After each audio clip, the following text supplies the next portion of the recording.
Previously in my 35-year-old life, I returned from my relocation journey where I decided that Singapore was the place for me. And now it was time for the next chapter of my journey. Upon arriving back to the States, I had dinner with a friend to catch up, and I immediately locked in. If you guys have been following my journey, you know I've been messaging other freelance project managers, applying for jobs to get me to Singapore, and keeping you posted along the way. Now it was time to take a break from the hustle and grind and spend some time with a friend. Now we were supposed to have dinner at Uka Omakase in New York, but unfortunately she got tied up with work and etc. So I had to enjoy this experience for the both of us. Uka Omakase offers a 16-course dinner for about $56, which comes with some pretty traditional nigiri, a little wagyu beef, and let's not forget to mention the open-faced hand rolls. I highly recommend this experience. I can say it's some of the best sushi I've had in New York. Then we were off to Haswell Greens, a restaurant that also has live music.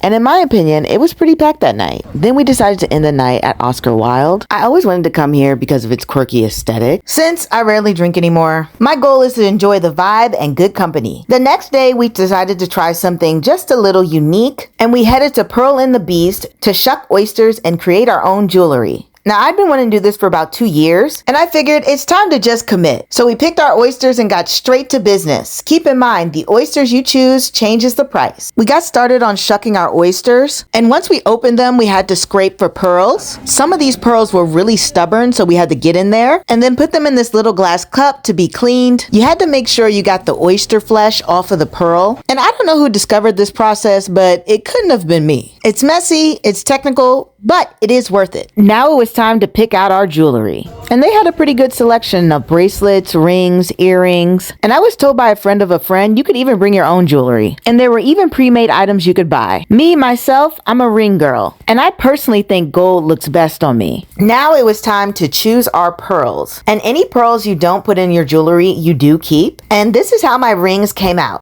Afterwards, we went to go get Thai food. I got a lychee mocktail, beef and rice, and Mariah got curry. We then switched up the vibe to go to a rooftop to celebrate Holi. I had never been to any Holi events before, but this was incredibly fun. I might have to circle back next year. The following day, we headed to Washington Square Park. We were there to check out the JFK Jr. Lookalike contest. There was another protest going on in the background, but we weren't here for that. We missed the winners being chosen, but we did get to see the contestants, and it really was a packed crowd, a sea full of women. I would definitely go to more of these just to get the full experience. I absolutely love that New York always has something random to do. Next, we jetted off to Connecticut for some good old-fashioned pizza. But not just any pizza. Sally's Pizza. Sally's Pizza is a famous pizza place in Connecticut known for its thin crust. Last time we were in Connecticut for 90s Con, I never got to try it. So of course I had to loop back around, and honestly, it was worth it. This trip, it felt like I got to experience all the things that I missed in previous go-arounds. Time machines might not exist,